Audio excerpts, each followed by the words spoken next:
ඉරානයේ ඩ්‍රෝනයන් සේයක් දියත් කිරීමෙන් පසු තත්ත්වය පාලනය කර ඇති බව ඊශ්‍රායල හමුදාව පවසනවා. ඊශ්‍රායල ගුවන් හමුදාවේ ප්‍රහාරක ජෙට් යානා ඊශ්‍රායල දේශ සීමාවෙන් පිටතදී ඉරාන ඩ්‍රෝනයන් වලට වෙඩි තබා ඇති අතර මේ දක්වා එම කිසිදු යානයක් ඊශ්‍රායලය තුළට පැමිණ නොමැති බවයි වාර්තා වන්නේ.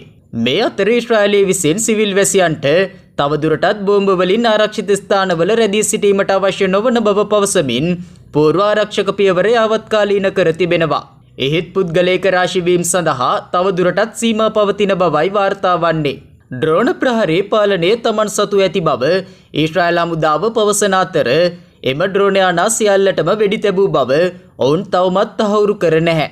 ඉරානයෙන් ඊශ්‍රායලයේ දෙසට අමතර තර්ජන එල්ලවුවහොත් වැඩිදුර යාවත්කාලීන නිකුත් කරනු ඇති බවයි පැවසෙන්නේ.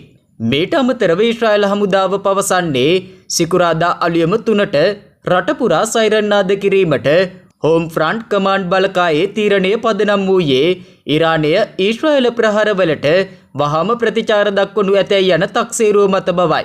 එහෙත් එය එලෙස සිදු වූයේද නැහැ.